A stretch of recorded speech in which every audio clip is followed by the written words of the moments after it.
I spent 4 years building a $50 million tech empire from nothing, only to have my husband dump me in front of a massive crowd for a young mistress and a baby that did not even exist. He thought he took everything, tossing me onto the street with empty hands while he swallowed our company whole. He never realized his hasty signature on our divorce papers was his absolute financial death sentence, and I handed him the pen. Hello, everyone. Before today's story begins, we'd like to share a quick message. YouTube recently removed our monetization, cutting off our income. If you enjoy this story, we humbly ask for just $1 to help pay our staff so they can make a living and keep creating for you. Thank you for saving us. Now, let's begin the story. My name is Ellie Guzman. I am 32 years old, and tonight was supposed to be the absolute pinnacle of my entire existence. I stood in the center of our sprawling, glass-walled mansion in the hills of Seattle, holding a delicate flute of vintage champagne. The estate was practically glowing, radiating a warm, golden light against the backdrop of a relentless, freezing downpour hammering the glass outside. The massive living room was filled with the soft, elegant melodies of a live jazz quartet and the low, sophisticated hum of elite conversation. Tonight, we were celebrating two monumental milestones. It was our 4-year wedding anniversary, and simultaneously, it was the official closing party for our latest funding round. Aura Tech Solutions, the cybersecurity software startup my husband Julian and I built from a dusty garage, had just reached a staggering valuation of $50 million. I looked around the room, my chest swelling with an overwhelming sense of pride. There were 50 of the most powerful figures in the tech industry mingling in my home. Venture capitalists, elite angel investors, and prominent board members were all drinking my champagne and eating my catered caviar. I had spent 4 agonizing years writing every single line of the core security code, pulling brutal 72-hour shifts, surviving on stale coffee and pure adrenaline. I sacrificed my youth, my health, and my sanity to build this empire. Julian was the charismatic face of the operation, the smooth-talking chief executive officer who charmed the investors. But I was the undeniable, beating heart of the machine.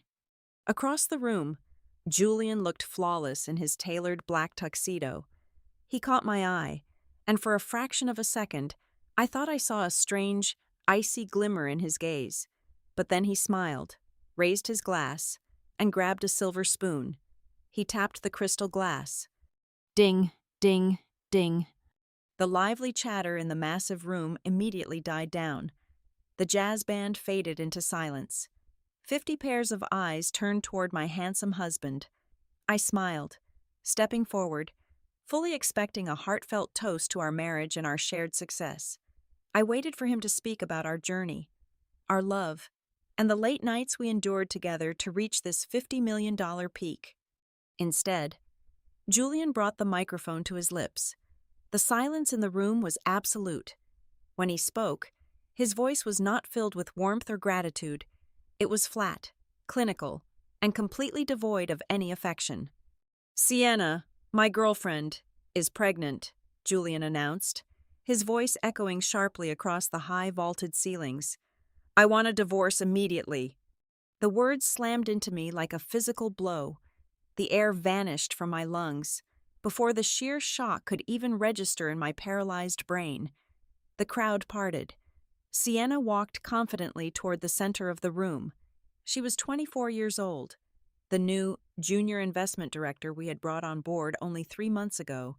She was wearing a stunning, form-fitting crimson silk dress. She stepped up right next to Julian and smoothly looped her arm through his. A wide, triumphant smile stretched across her perfectly painted lips. Slowly, deliberately, she raised her free hand and began to gently rub her perfectly flat stomach. I stood frozen, my mind violently short-circuiting. I tried to speak, to scream, to ask if this was some kind of twisted, cruel joke, but my throat was completely sealed shut. Julian did not stop there. He looked directly at me, his eyes full of pure contempt, right in front of 50 of the most important people in our professional lives. He raised the microphone again. "Ellie is nothing but a dry, barren work machine," he declared, his voice dripping with venom. "She cannot give me a family. She is incapable of being a real woman. And as for the company, as of 4 o'clock this afternoon, the board has formally stripped Ellie of all executive voting rights and operational control. She is out." The silence that followed was deafening. No one stepped forward. No one defended me. The investors I had made rich simply stared at the floor or whispered behind their crystal glasses. Before I could even force a single word out of my trembling mouth, heavy footsteps echoed behind me. Two massive men in dark suits, members of a private security firm Julian must have hired behind my back, grabbed me. Their hands clamped down on my bare arms like iron traps. They did not gently escort me. They violently dragged me backward. I struggled, my heels slipping on the polished marble floor, but their grip was punishing. They shoved me through the heavy oak front doors. I stumbled forward, my knees scraping against the rough, wet concrete of the driveway.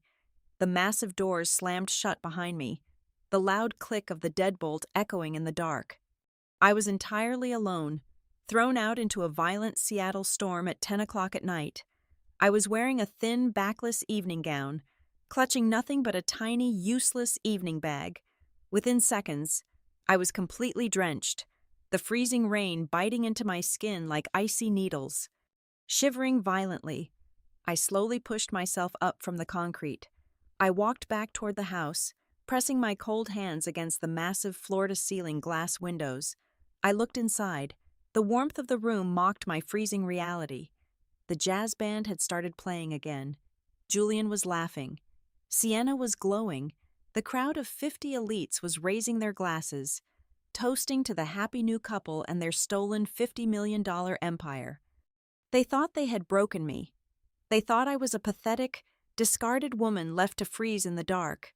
But as I stood there, watching my husband celebrate my utter ruin, the overwhelming shock suddenly evaporated.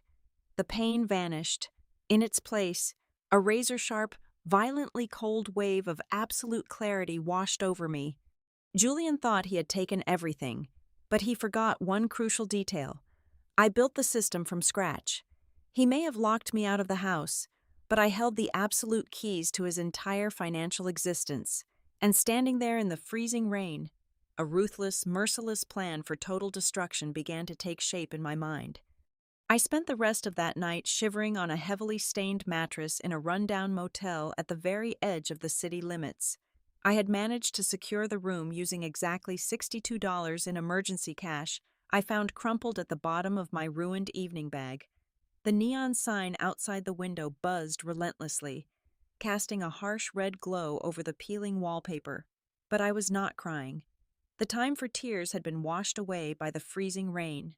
Now, my mind was operating with terrifying mechanical precision.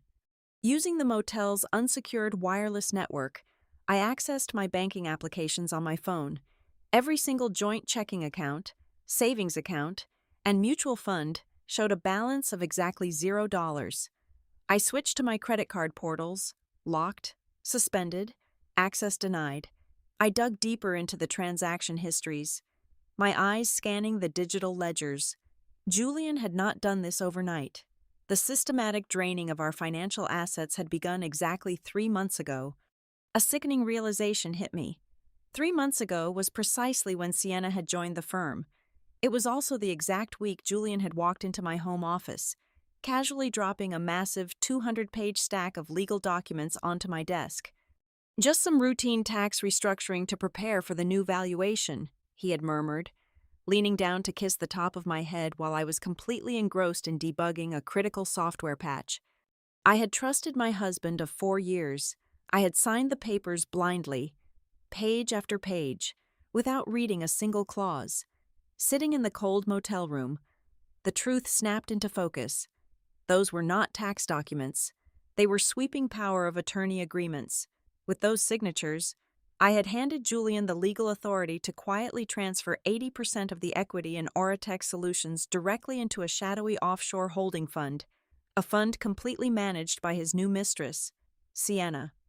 By 8 o'clock the next morning, I walked out of the motel. I had no home, no money, and no clean clothes, but I had a billion-dollar brain. I walked 3 miles to a dingy commercial district and climbed a narrow flight of stairs above a noisy laundromat. I pushed open a door with frosted glass that read, Vance Legal Consulting. The man sitting behind the cluttered metal desk was Vance. A decade ago, he had been one of the most feared and brilliant corporate attorneys in the state. Then, a highly publicized ethics scandal involving a rival tech giant had gotten him completely disgraced and blacklisted from every major law firm on the West Coast. He was an outcast, a pariah drowning in cheap whiskey and unpaid bills. But his mind remained a lethal weapon, and more importantly, he was the only lawyer in the entire city desperate enough to take a meeting with a woman wearing a ruined, mud-stained evening gown at 8 in the morning, offering $0 up front. I sat down across from him and laid out every single detail of the hostile takeover. Vance listened in absolute silence, his sharp eyes evaluating me. When I finished, he leaned back and stated his terms. "I will take the case," Vance said, his voice rough and raspy. "But I work on contingency. If we win, I take a 40% cut of whatever we recover. If we lose, you owe me nothing, because you have nothing." "Agreed," I replied without a second of hesitation. Vance pulled a heavily encrypted laptop from his desk drawer. I gave him a string of complex numerical bypass codes, granting him backdoor access into the deepest, oldest digital archives of the Oratech servers. We bypassed Julian's newly installed security walls and dug up the original, founding corporate charter. It was a document we had drafted back when the company was just the two of us eating instant noodles in a damp garage. Vance's eyes scanned the dense legal text on the screen. Then, I pointed a trembling finger at a buried, seemingly insignificant subsection at the very bottom of page 42. "Right there," I whispered, a cold smile finally creeping onto my face. "The poison pill." Vance read the clause aloud, his eyes widening with every single word. When I first wrote the core algorithm for our cybersecurity software, I had made a highly specific legal distinction. I did not assign the copyright to Oratech Solutions. I retained absolute personal ownership of the core intellectual property. The company merely operated under a perpetual user license granted by me as the sole creator. But that license had a fatal condition. "The usage rights are automatically and permanently revoked," Vance read slowly. "If either founding member commits an act of gross moral turpitude or severe ethical misconduct that publicly damages the reputation of the other founder." He looked up from the screen, a vicious grin matching my own. "Ellie," Vance breathed out, tapping the screen. "What Julian did last night in front of 50 elite investors was the textbook definition of public moral turpitude. He humiliated you. He lied about your medical history. He dragged you out into the street. That was not just a breakup. That was an execution of your character. With this clause, his little stunt just legally stripped his own company of the right to use your software." He slammed the laptop shut, the loud crack echoing in the small office. "We can file an injunction by noon," Vance declared confidently. "We can freeze the company, enforce the moral turpitude clause, and legally force him to hand the entire operation back to you by Friday. You have him by the throat." I sat there, listening to the traffic outside. The logical, easy path was right there. Reclaim my company, kick Julian out, return to my life. But the image of Sienna rubbing her flat stomach, the sound of Julian calling me a barren machine, and the cheers of the 50 investors raising their glasses to my destruction burned fiercely in my mind. Taking the company back was simply justice. I did not want justice anymore. I wanted complete, irreversible annihilation. "No," I said quietly, looking Vance dead in the eye. "If we just take the company back, he will walk away clean. He will just start another venture. He will survive." Vance frowned, leaning forward.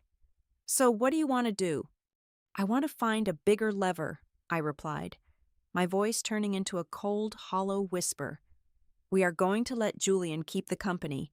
We are going to let him think he won absolute control. And then, we are going to turn that $50 million empire into a financial death trap that he can never escape. To build a trap massive enough to swallow my husband whole." Vance and I needed to understand exactly who we were dealing with. For the next 72 hours, that cramped, whiskey-scented office became our war room. The walls were quickly covered in printed financial ledgers, corporate filing documents, and highlighted banking records. We started by pulling every piece of public data attached to Sienna.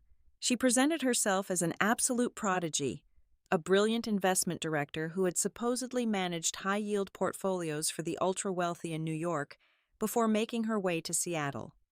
But when Vance ran her Social Security number through his deepest proprietary legal databases, the result was a glaring, impossible void. "Look at this screen," Vance said, his gravelly voice dropping to a whisper as he pointed to a flat line on his monitor. "Sienna does not exist before the age of 25. She has no student loans, no early credit card applications, no old rental agreements, no state tax returns. It is a complete financial ghost town. In the modern banking system, this level of anonymity is impossible unless someone intentionally fabricated this entire identity out of thin air." That terrifying anomaly pushed us to dig deeper into her personal life. Sienna was arrogant, and arrogant people inevitably make mistakes when they crave attention on social media. A week prior, attempting to solidify her public grip on Julian, she had posted a slightly blurred photo of an ultrasound printout on her private feed, complete with a tiny, obnoxious heart sticker. It took me less than 2 hours to run the image through an enhancement software, stripping away the blur to isolate a faint, alphanumeric barcode printed at the very top edge of the medical paper. I ran that specific barcode through a statewide medical registry database. The result made my blood run cold. It did not belong to the elite, heavily guarded private maternity ward Julian would have undoubtedly paid for. The code traced back to a shady, cash-only clinic tucked away in an industrial suburb of Seattle. It was a clinic notorious among local public defenders for providing forged medical certificates, fake disability claims, and counterfeit visas for undocumented workers. The baby was not just a lie. It was a highly calculated, legally documented fabrication purchased with cold cash. But a massive question remained. Why? Why would a woman go through the extreme trouble of forging an entire identity and buying a fake pregnancy just to steal a cybersecurity firm? To find the absolute truth, I reached out to Marcus. Marcus was a brilliant, morally flexible hacker I had personally fired from Auratech Solutions 2 years ago for conducting unauthorized penetration testing on our clients. He owed me his freedom because I had chosen not to press federal charges against him at the time. I needed him to repay that debt. Within 4 hours of receiving my heavily encrypted message, Marcus had quietly sliced through the incredibly weak firewalls of Sienna's offshore holding fund and handed me the raw server logs. Sitting in the dark office while the rain hammered against the frosted glass, Vance and I stared at the data flowing across the screen. The truth was far more monstrous than a simple corporate takeover. Sienna's investment fund was not managing capital. It was a massive, rotting Ponzi scheme. She had been secretly paying her early investors using the fresh capital of her new investors, and the entire fragile structure was buckling under its own weight. We tracked the internal ledgers and found that the fund was currently bleeding a catastrophic deficit of over $40 million. She was entirely bankrupt. Worse, the Federal Bureau of Investigation was already circling, sniffing out the missing capital and the fraudulent wire transfers. Everything suddenly made perfect, horrifying sense. Sienna did not love Julian. She did not want to build a life with him. She targeted him because Auratech Solutions was a cash-rich, highly valued scapegoat. She needed Julian to sign over our company so she could immediately liquidate our hard-earned assets, plug her massive $40 million hole, and disappear across the border before the federal agents kicked down her door. Right as the sheer magnitude of her fraud settled over us, the heavy wooden door of Vance's office creaked open. A sharply dressed corporate courier walked in, dropping a thick manila envelope onto the metal desk before turning and leaving without a word. It was from Julian's elite legal team. Vance ripped the envelope open. They were the finalized divorce papers, heavily fortified with an aggressive, ruthless extortion clause. Julian was demanding that I legally transfer all core intellectual property rights to him within 48 hours, in exchange for abandoning my life's work. He offered a pathetic, insulting severance of $10,000. If I refused this humiliating offer, the document explicitly stated he would use his majority shareholder power to file a massive civil lawsuit against me. He threatened to fabricate charges of corporate embezzlement, tie me up in litigation for a decade, and drain me into permanent bankruptcy. Vance threw the heavy stack of papers down in disgust, his face red with anger. "This is absolute blackmail. He is trying to starve you into submission. We need to file the injunction right now and expose the Ponzi scheme to the press. We blow the whistle on Sienna. The authorities arrest her, and Julian loses everything." I stared down at the threatening legal document.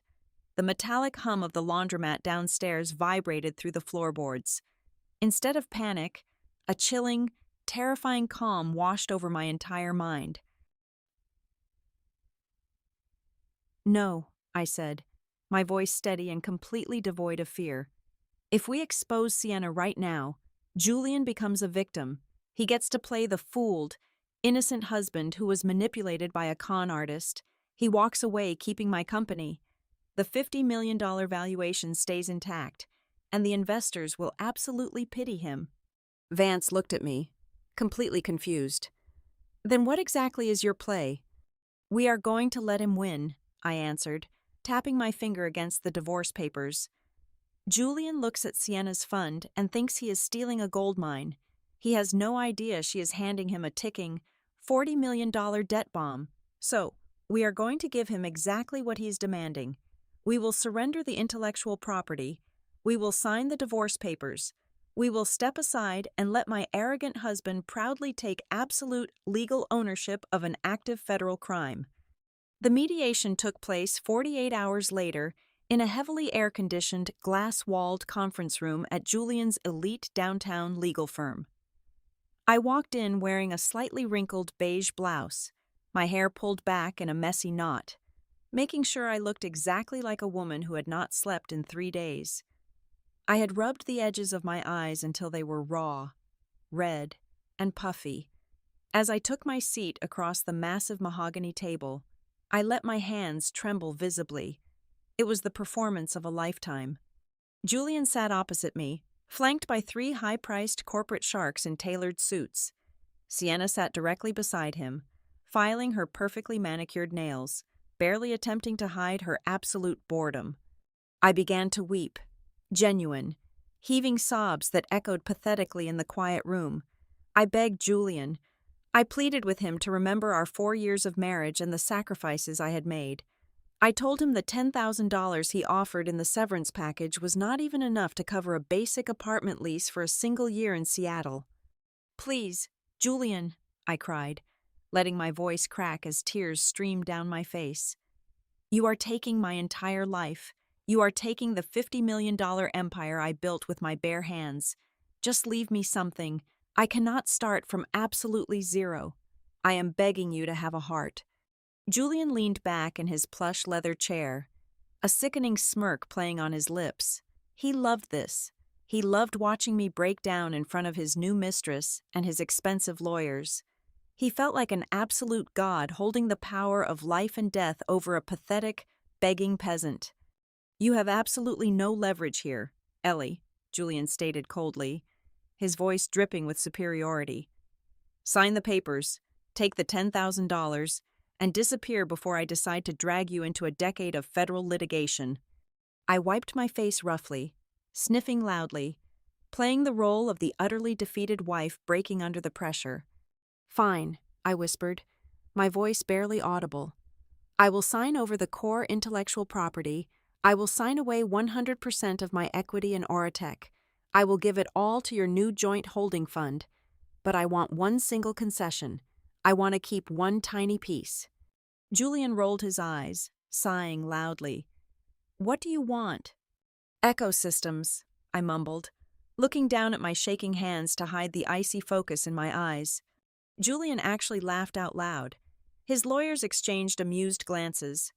Ecosystems was a tiny, completely forgotten subsidiary we had registered 2 years ago. On paper, it was a mundane data sanitation project designed to filter out useless junk code for low-tier clients. In reality, the financial ledgers showed it was bleeding roughly $5,000 a month. It was a completely worthless corporate shell. "You want the garbage disposal unit?" Julian asked, mocking me openly. "It is a dead asset, Ellie. It is a massive liability. It loses money every single day." "It gives me a desk," I pleaded, forcing another heavy tear to roll down my cheek. "It gives me a tiny server space. It gives me a reason to wake up in the morning and pretend I still work in tech. Let me keep Ecosystems, and I will sign the master transfer agreement right now." Julian leaned over and whispered something to Sienna. She smirked, glancing at me like I was a piece of trash on the floor, and nodded indifferently. He looked back at me, his eyes filled with pure, unadulterated arrogance. He genuinely thought I was clinging to a pathetic, sinking raft out of pure, foolish sentimentality.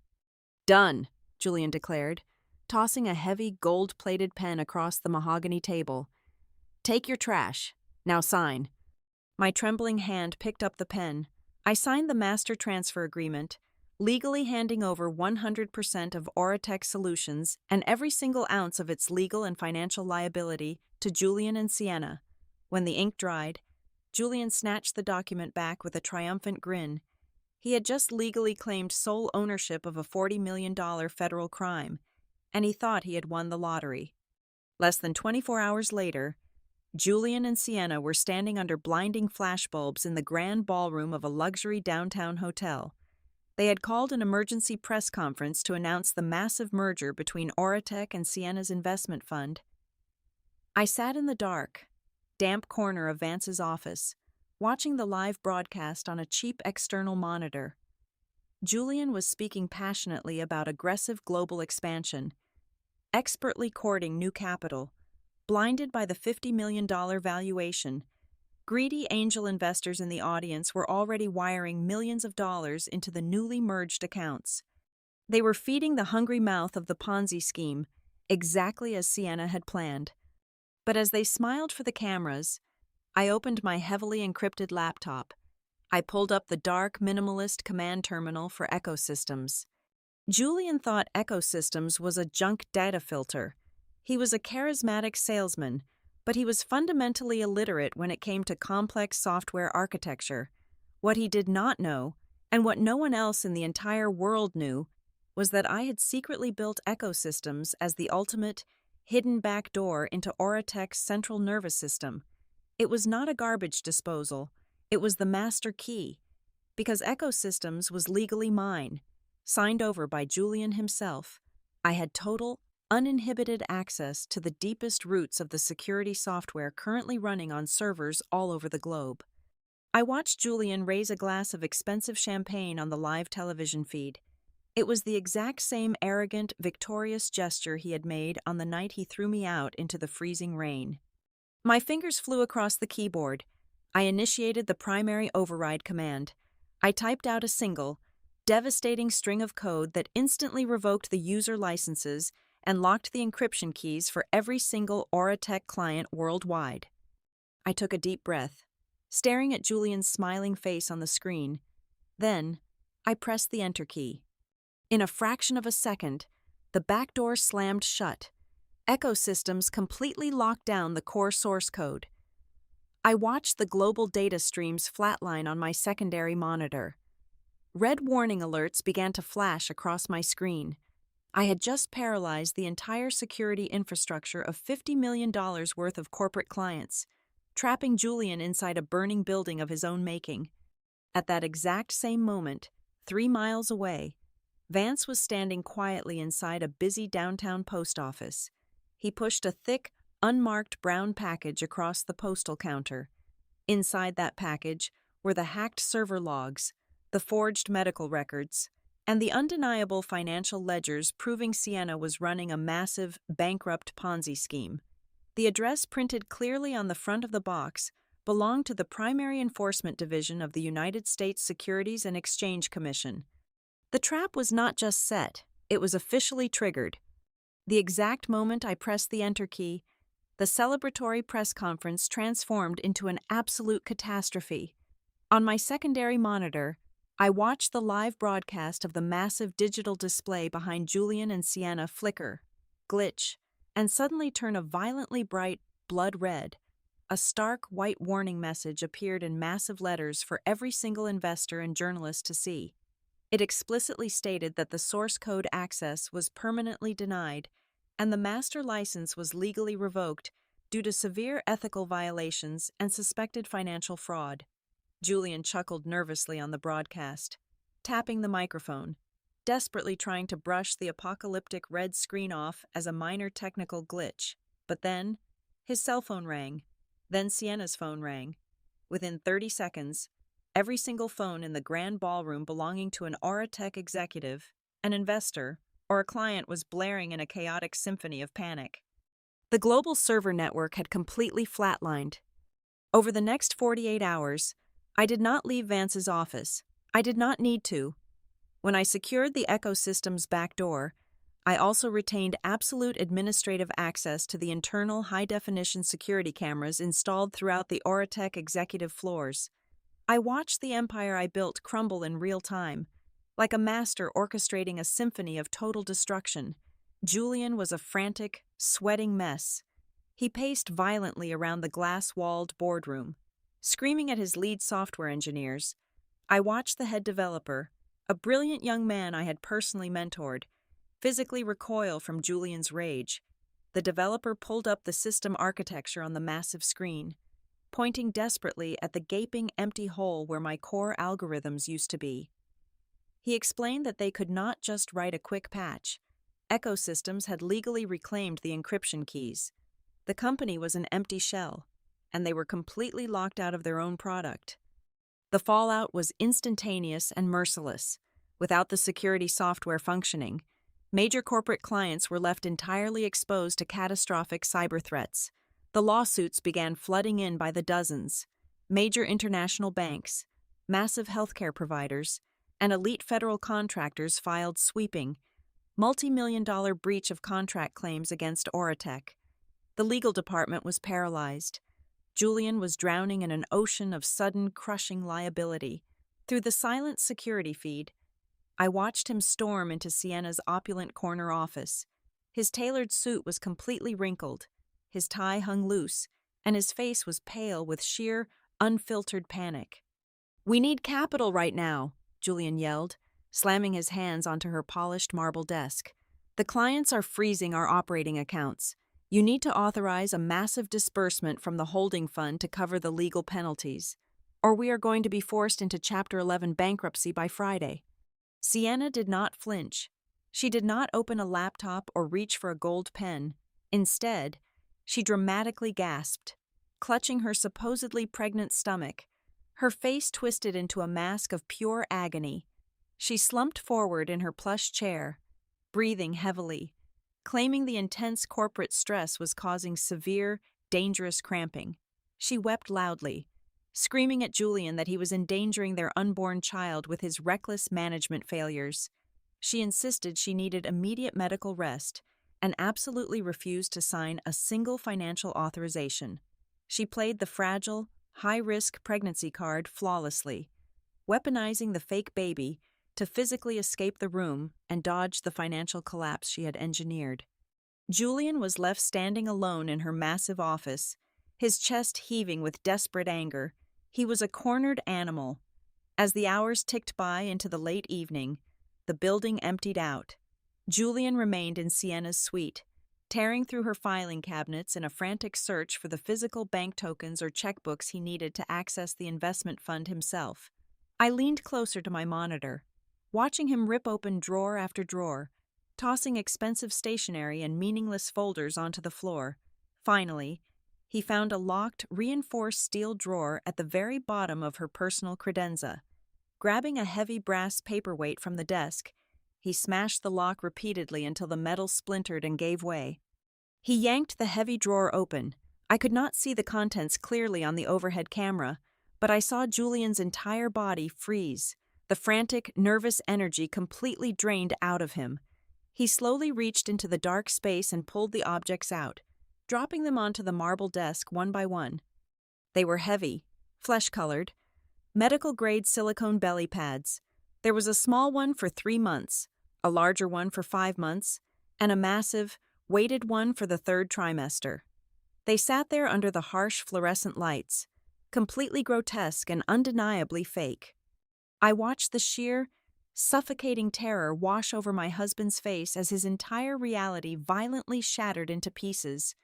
In that single, agonizing moment, he finally understood everything. There was no baby. There was no future family. Sienna had used the elaborate illusion of a pregnancy to force a rapid, merciless divorce. She needed him desperate, distracted, and completely isolated from me so he would hastily sign the master transfer agreement. She had meticulously maneuvered him into absorbing 100% of the legal and financial liability for Oratech just before the massive $40 million deficit in her Ponzi scheme imploded. He was not a respected partner. He was a disposable human shield. Julian stumbled backward, knocking over a heavy leather chair. He pulled his cell phone from his pocket, his hands shaking so violently he could barely unlock the glowing screen. He was going to call the authorities. He was going to try and turn her in to save himself. But he was entirely too late. Before his trembling finger could even dial 911, the heavy glass doors of the executive floor were violently smashed open. A massive swarm of men and women wearing thick tactical vests and dark windbreakers flooded the quiet corridor. The bright yellow letters printed boldly across their backs read Federal Bureau of Investigation, followed closely by armed agents from the Securities and Exchange Commission. Julian dropped his phone. It shattered loudly on the hardwood floor. I watched through the silent camera feed as 3 heavily armed agents tackled him against the glass wall, violently pulling his arms behind his back and slapping heavy steel handcuffs onto his wrists. An agent shoved a massive federal warrant into his pale face, loudly citing him for massive wire fraud, corporate embezzlement, and operating a multi-million-dollar illegal financial scheme. As they dragged my screaming, crying husband out of the office he had stolen from me, I checked the final piece of the puzzle on my own encrypted server. Flight records I had quietly tracked showed that Sienna had boarded a private charter jet to a non-extradition country under a completely fabricated European passport 4 hours ago. She had vanished into thin air. She left Julian completely alone, holding the entire bag of debt, facing a mountain of federal charges, and staring down the terrifying barrel of a permanent sentence in federal prison. 6 months later, the dust had completely settled. I stood by the massive floor-to-ceiling windows of my new corner office on the 40th floor of the most prestigious skyscraper in downtown Seattle. Ecosystems was no longer a useless shell. With the core intellectual property safely protected and completely disconnected from the ruined Oratech brand, I had rebuilt my empire from the ground up. We were now a massive, globally recognized tech conglomerate, worth 10 times what my former company had ever been. The intercom on my mahogany desk buzzed gently. My assistant informed me that my scheduled appointment had arrived. The heavy glass doors slid open, and Julian walked in. He was completely unrecognizable. The charismatic, handsome chief executive officer was gone. His face was hollow, his skin gray and deeply lined with pure stress. He wore a cheap, ill-fitting suit that hung loosely on his emaciated frame. As he walked toward my desk, the heavy metallic clank of a thick electronic ankle monitor dragged across my pristine hardwood floor.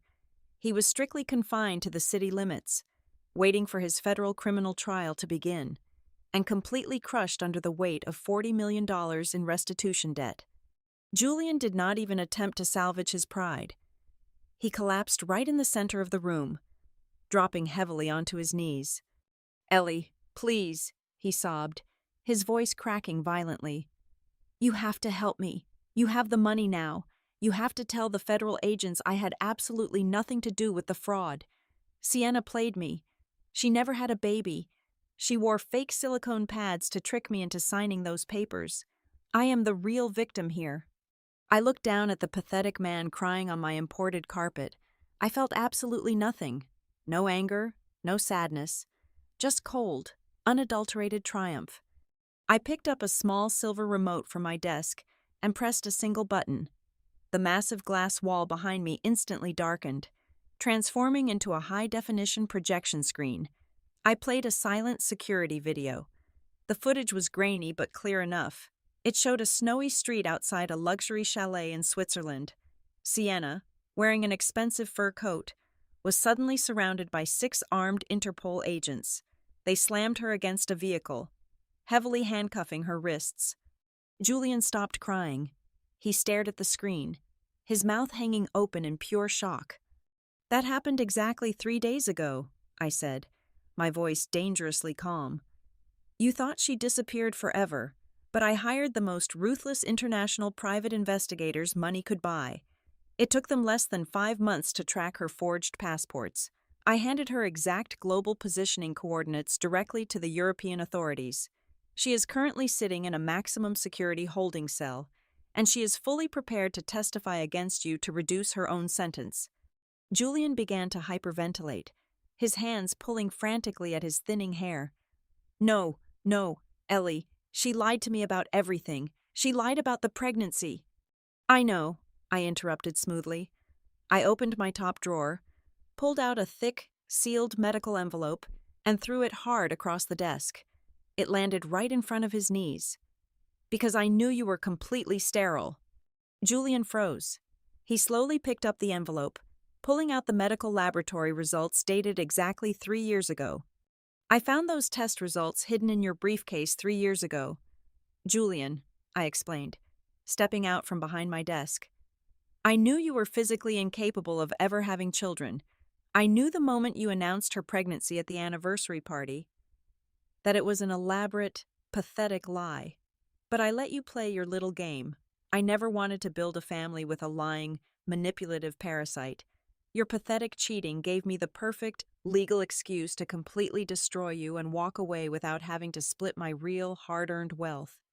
Julian stared at the medical paper, his entire body shaking violently as the final, absolute truth crushed the last breath out of his lungs. He had never been the mastermind. From the very first second, he had been nothing but a pawn on my chessboard. I reached over and pressed the silver button on my intercom. "Security, please come up," I commanded.